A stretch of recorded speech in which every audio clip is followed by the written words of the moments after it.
Ajude-nos a continuar produzindo audiolivro inscrevendo-se no nosso canal. Capítulo 3. Os homens são todos iguais?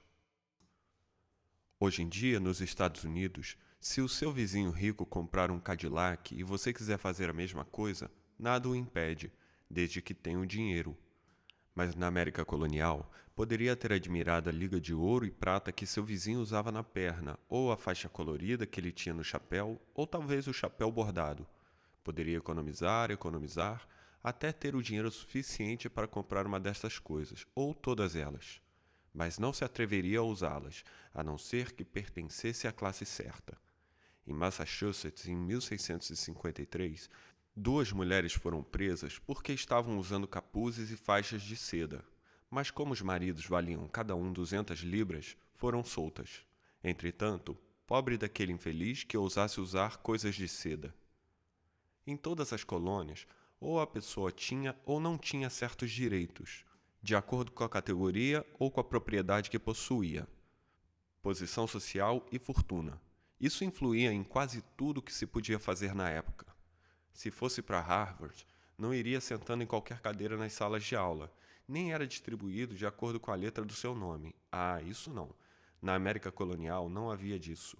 Recebia um lugar de acordo com sua posição ou suas propriedades. Até na igreja havia esse costume. Os lugares eram distribuídos dessa mesma maneira: os melhores para os que tinham mais dinheiro, os não tão bons para os que tinham quantidade razoável e os piores para os que não tinham dinheiro ou tinham muito pouco. Às vezes, alguns dos lugares melhores eram separados dos outros por uma balaustrada bonita, feita à mão para não haver contato com a plebe. Se duas pessoas fossem acusadas de roubar qualquer coisa juntas, você esperaria que ambas fossem chicoteadas publicamente, pois esse era o castigo habitual. Bem, pois elas podiam ser ou não ser chicoteadas, dependendo da sua posição.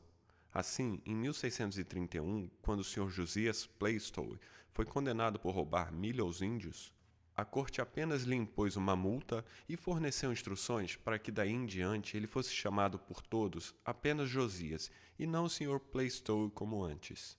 Entretanto, seus criados, que o tinham ajudado no roubo, foram severamente fustigados.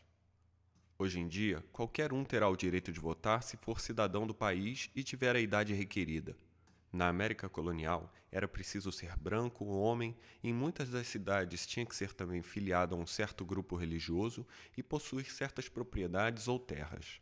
Durante muito tempo, em muitas colônias, havia mais pessoas que não tinham direito a voto do que as que tinham. E, naturalmente, para ser eleito a qualquer cargo do governo, elaborar leis ou executá-las, deveria ter mais propriedades ainda que as exigidas para votar. Houve época em que, na colônia da Baía de Massachusetts, aqueles que elaboravam as leis julgaram que os salários dos trabalhadores estavam altos demais. Assim, aprovaram uma lei fixando um teto para a quantia que qualquer empregador podia pagar aos seus empregados. Se o empregador pagasse mais ou o trabalhador aceitasse, ambos seriam multados em 5 shillings. Mas no ano seguinte, a lei foi mudada, de modo que só o trabalhador que aceitasse mais era punido. O empregador nem era castigado. Para compreender como aconteciam essas coisas, é preciso dar uma ideia geral sobre o povo que vivia nessas colônias. Na ponta do monte, havia os governadores reais e os seus amigos oficiais, enviados pelo rei da Inglaterra para auxiliar os colonizadores a tratar seus negócios.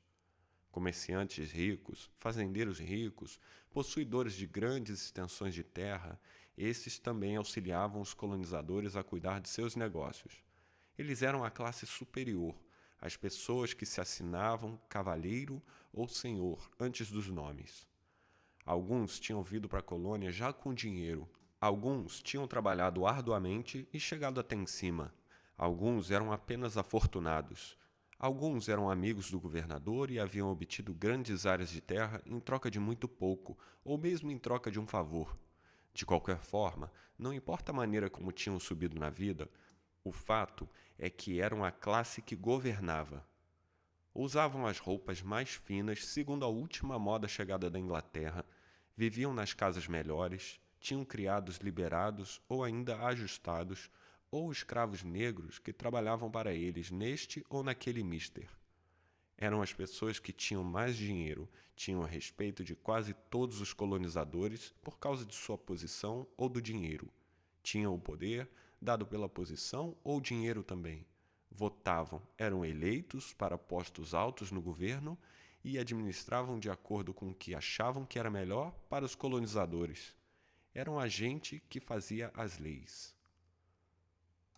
As pessoas chamadas yeomen, ou por assim dizer burgueses na velha Inglaterra, tinham emigrado e eram no novo país os que vinham logo em seguida às classes superiores. Na América, eram pequenos fazendeiros que formavam o grupo maior dentro das colônias. Eram os que trabalhavam mais. Os que no norte navegavam com seus navios por todo o mundo, apanhavam o peixe nas águas vizinhas, arrastavam baleias em regiões longínquas, eram os que lutavam quando um pouco mais tarde começou a haver lutas. Essa gente, por ser possuidora de fazendas, tinha o direito de votar. Às vezes utilizavam-se desse voto para lutar contra a classe de comerciantes e fazendeiros que ficava acima deles. Eram trabalhadores ambiciosos e ansiosos para se alçar ao grupo que ficava por cima. Em seguida, vinham os operários livres, tanto os especializados como os que não o eram. O trabalhador especializado às vezes conseguia economizar o suficiente para comprar uma pequena propriedade. Isso queria dizer que poderia votar e, de um modo geral, melhorar de posição. Mas antes de possuir uma propriedade, esses homens livres, ferreiros, carpinteiros, marinheiros, fabricantes de cordas e os infelizes que não tinham uma profissão, contavam com 2 grupos acima deles e, portanto, estavam muito abaixo na escala social.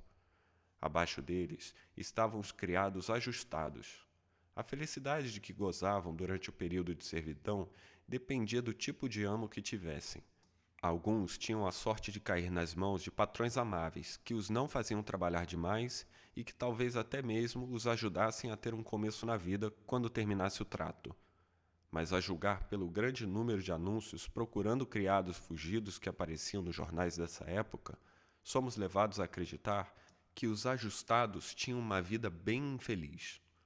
O amo tinha o direito de chicoteá-los quando quisesse, poderia lhes dar para usar as roupas mais esfarrapadas e o pior alimento, poderia dar ou não autorização para que se casassem. Enquanto durava o período de servidão, não eram melhores que escravos. Alguns deles eram até mesmo marcados a fogo pelos patrões. Se fugissem e fossem apanhados, teriam que pagar 5 dias para cada um que tinham estado escondidos. Isso depois de uma surra terrível. Alguns trabalhavam muito, tinham sorte e galgavam degrau após degrau da escala até se transformarem em proprietários de terras. Mas a maioria não tinha essa sorte. No fim do trato, recebiam um terno de roupa, um pouco de milho, algumas ferramentas. Tinham uma vida áspera pela frente. Muitos iam para lugares distantes onde a terra era barata. Muitos de seus descendentes estão hoje nas colinas do sul, vivendo uma vida miserável, pobres, ignorantes, apenas conseguindo não morrer de fome. Vivem daquilo que cultivam, caçam ou roubam. Estariam melhor se a escravidão negra no sul não tivesse trazido a ideia de que era vergonhoso trabalhar no campo. Hoje em dia são chamados de brancos pobres ou caipiras. Os escravos negros, no fim da escala, tinham pouquíssimas oportunidades de melhorar. Eram escravos para toda a vida, e mesmo nos raros casos em que eram libertados, sua pele negra impedia que fossem muito adiante. Para eles, como para os ajustados, tudo dependia do tipo de amo que tivessem. Um senhor bondoso poderia trazer uma casa confortável, uma vida sem muita preocupação, o que já era muito mais que o branco pobre podia aspirar. Um senhor cruel poderia trazer castigos horríveis, vida desgraçada, morte miserável. Mas essa divisão de classes não era a mesma coisa que essa gente punha objeções no Velho Mundo? Sim, era um sistema moldado no europeu. A ideia de que um pequeno grupo de pessoas ricas, a aristocracia, devia tomar conta do governo e elaborar as leis estava em vigor há muito tempo lá. É verdade que as distinções não eram tão nítidas, que nas colônias era possível passar de uma classe para outra mais rapidamente. Era uma diferença muito importante, mas assim mesmo, até ficar lá em cima, a pessoa recebia ordens superiores. A classe próspera e governante fazia as leis, portanto é fácil perceber por que as leis favoreciam tanto os ricos. E ninguém fazia oposição à dominação dos ricos? Os pequenos fazendeiros que tinham direito a voto às vezes faziam objeção, mas a verdadeira oposição veio da fronteira. Os homens da fronteira queriam ter voz ativa na elaboração das leis. A ideia americana de que todos os homens são iguais teve origem na fronteira. Essa ideia era discutida na Europa antes, mas começou a ser posta em prática pela primeira vez na América. Era uma noção muito importante e que mais tarde afetou o mundo inteiro. Onde terminava o último local colonizado e começava a região selvagem, onde as bordas da civilização tocavam as áreas incultas, era a linha da fronteira. Aqui, nas clareiras mais remotas, a terra ou era livre ou muito barata. Aqui, onde a região deserta vinha até o degrau da porta de casa, podia-se começar uma vida nova. E foi o que aconteceu. Para a linha da fronteira vieram os insatisfeitos, os criados ajustados, os que gostavam de aventura, os ambiciosos que não viam oportunidades de melhorar no lugar onde estavam. Para a fronteira vieram também os novos imigrantes, ávidos por uma área de terra que fosse deles mesmos. Nos antigos locais colonizados, a terra era cara e as regiões melhores já tinham sido tomadas. Mas bem lá no fim da linha de fronteira, podia-se obter terra boa e barata. Milhares de alemães e irlando-escoceses recém-chegados foram para os confins da Pensilvânia, vales abaixo, até as colônias vizinhas de Maryland, as Carolinas, Virgínia. Em 15 de fevereiro de 1751, Gabriel Johnston, governador da Carolina do Norte, escreveu ao secretário da Câmara de Comércio o seguinte, abre aspas, os habitantes dirigem-se para cá num bando, vindos principalmente da Pensilvânia e de outras partes da América que têm população demais, ou então diretamente da Europa, geralmente se estabelecem em direção ao oeste e já chegaram às montanhas. Fecha aspas. Os homens de Massachusetts mudaram-se para o interior de Nova York ou Connecticut. Os de Connecticut mudaram-se para Pensilvânia. A América estava em mudança. Homens sem parada, errantes, levaram suas famílias inteiras para o oeste na fronteira.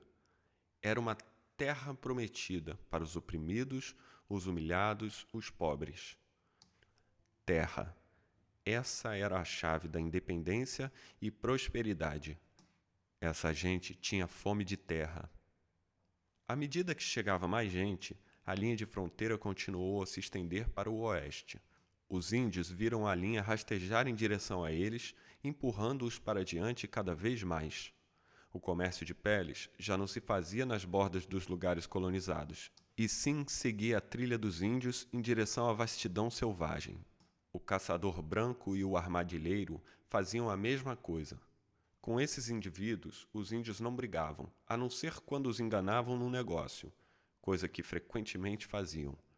Porque faziam o mesmo tipo de trabalho que eles, não destruíam seu lar. Mas à medida que a colonização das fazendas avançava, o índio viu suas árvores cortadas e as regiões virgens substituídas pela clareira do homem branco. Isso já se passava há muito tempo, o bastante para fazê-lo compreender que a plantação e a caça não se davam muito bem no mesmo lugar. Que à medida que o fazendeiro branco avançava, ele, o caçador, tinha que se mudar. O índio sabia disso e lutou contra cada passo do avanço branco. A linha da fronteira era manchada de sangue. As paliçadas em volta das casas de muitos lugares de colonização antiga poderiam cair aos pedaços.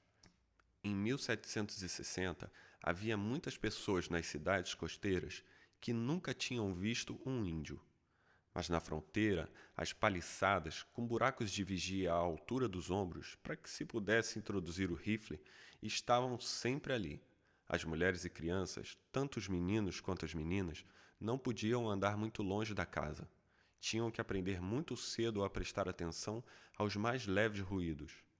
Não importa o que estivessem fazendo, construindo uma casa, ou plantando, ou jogando, seus ouvidos precisavam estar sempre à escuta. Os ataques dos índios eram súbitos, quietos e rápidos, e o castigo do descuido ou imprevisão era uma morte horrível. A vida na fronteira era perigosa e dura. Não havia nenhum dos agradáveis confortos da civilização. Era uma vida crua, lutar com um índio, abater árvores, plantar milho, fazer a mobília, trabalhar, trabalhar, trabalhar. Essa vida de pioneiro fazia a pessoa ficar resistente, se conseguisse se manter viva. E aqui era impossível haver uma classe mandando em outra, pois um homem era tão bom quanto o outro. Os ricos e os pobres estavam na mesma situação. Aqui, um homem tinha sucesso de acordo com aquilo que fazia, não de acordo com o que seu pai ou seu avô eram. O homem da fronteira enfrentava o trabalho duro o tempo todo. Tinha que atacar e conquistar obstáculos difíceis, volta e meia. Conseguia isso e mantinha a cabeça erguida. Ficou independente. Os fronteiriços acreditavam piamente que um tolo sozinho põe melhor o seu casaco do que se um homem inteligente o ajudar. Tendo dominado a região selvagem, não estava tão pronto a receber ordens de nenhuma outra classe superior à sua. Seria o seu próprio patrão. Assim, foi o homem da fronteira que encabeçou a luta feroz contra o poder enfeixado na mão de um punhado de homens. Havia muitas lutas desse tipo. As classes superiores, dominando há tanto tempo as colônias antigas, já acostumadas a isso, gostando disso, não estavam tão prontas para largar o poder.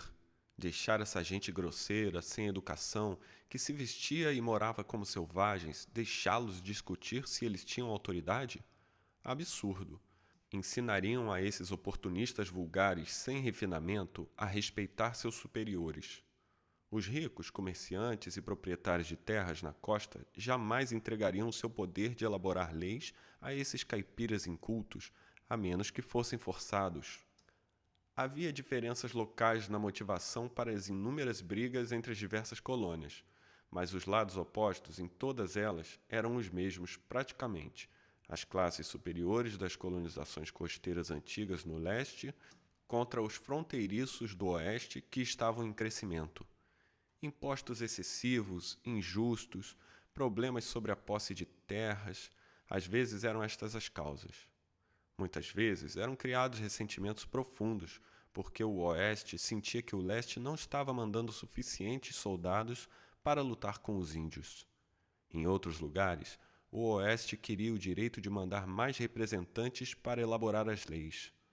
Na Pensilvânia, embora a faixa costeira tivesse metade da população, assim mesmo elegia 24 dos 36 encarregados da legislação, 2/3 do total. Ocasionalmente, os homens vindos das matas, zangados, agrupavam-se e marchavam para a costa, com rifles nas mãos, pedindo através das armas a satisfação que não conseguiam com palavras. Isto aconteceu em 1676, quando Nathaniel Bacon conduziu os fronteiriços da Virgínia num ataque ao governador Berkeley, em Jamestown. Ocorriam outros ataques armados aqui e ali. Os comerciantes ricos e os proprietários de terras viram suas antigas ideias adquiridas no Velho Mundo, de uma classe superior dominar os outros, seriamente ameaçadas pelos fronteiriços, com suas ideias de igualdade adquiridas no Novo Mundo. Era uma disputa longa, severa, cheia de lutas e que até agora ainda não está resolvida. A marcha para o oeste continuava. A fome de terras trouxe novos colonizadores e o desejo de ter terras melhores, colonizadores antigos. Em 1750, os ingleses já tinham chegado até os Apalaches. Seus caçadores já tinham atravessado até o outro lado e tinham voltado com a notícia de que a terra era boa. A linha da fronteira ainda estava se movendo. Não se passou muito tempo, atravessaram as montanhas e começou a colonização nos vales que ficavam além delas. Mas agora, os índios eram ajudados a deter os ingleses em marcha. Do outro lado das montanhas, em todo o Vale do Mississippi, do Canadá até Nova Orleans, os comerciantes de peles franceses e também os missionários tinham estado vagando por ali há centenas de anos. Muitas fortalezas francesas já tinham sido erguidas no vale, mesmo antes de os habitantes de Jamestown se encaminharem para lá. E agora os ingleses ameaçavam invadir esse território ocupado pelos franceses. A Inglaterra e a França eram inimigas de longa data. Não era esta a sua primeira luta, nem ia ser a última. Tinham lutado na Europa e na Ásia. Tinham entrado em competição contra o comércio de peles na América durante muitos anos. Uma vez que os franceses eram comerciantes de pele como eles, que os franceses moravam junto com os índios, casavam com suas mulheres e aprendiam seus hábitos, os índios tomaram seu partido contra os ingleses. Todas as tribos, menos a mais poderosa, os iroqueses de Nova York. Um francês chamado Duquesne disse a esses poderosos guerreiros: "Não sabem a diferença entre o rei da Inglaterra e o rei da França? Vão ver as fortalezas que o nosso rei mandou construir e verão que ainda podem caçar bem debaixo das muralhas. Foram colocadas em lugares que vocês frequentam, para o bem de vocês. Os ingleses, ao contrário, logo que se apoderam de um lugar, afugentam a caça. A floresta é derrubada diante deles à medida que avançam, e o solo fica nu, de modo que vocês mal encontram com que construir um abrigo para passar a noite." Tudo isto era verdade, pois os franceses eram principalmente comerciantes e caçadores. Tinham muito poucos locais cultivados extensos, como os dos ingleses. Mas os iroqueses não queriam se passar para o lado francês. Nunca tinham esquecido o que os franceses haviam feito há muitos anos atrás, quando Champlain, um francês, ajudou seus inimigos, os Hurons, a enfrentar os iroqueses. Naquela época, também, Sir William Johnson, o agente dos índios nomeado para tomar conta das 6 nações, compreendia os iroqueses e sabia como tratá-los de modo que eles eram amigos. Assim, esses índios poderosos auxiliaram os colonizadores ingleses, auxiliaram os soldados britânicos enviados pelo rei da Inglaterra na sua guerra dos 7 anos contra os caçadores franceses, auxiliaram os soldados franceses e os aliados índios de outras tribos. Em 1763, a guerra havia terminado. A França se rendia. A Inglaterra tomou dela todo o Canadá e toda a terra desde os Apalaches até o Mississippi, com exceção de Nova Orleans na desembocadura. Agora os fronteiriços estavam prontos para ir para a terra pela qual haviam lutado. A fronteira ia ser removida mais para o oeste ainda. O vale fértil e rico do outro lado da montanha era deles, era só pegar. Assim, como um raio, veio a proclamação de 1763, feita por Sua Majestade o Rei da Inglaterra, proibindo-os de entrar no território que haviam acabado de conquistar. Os homens da fronteira ficaram assombrados.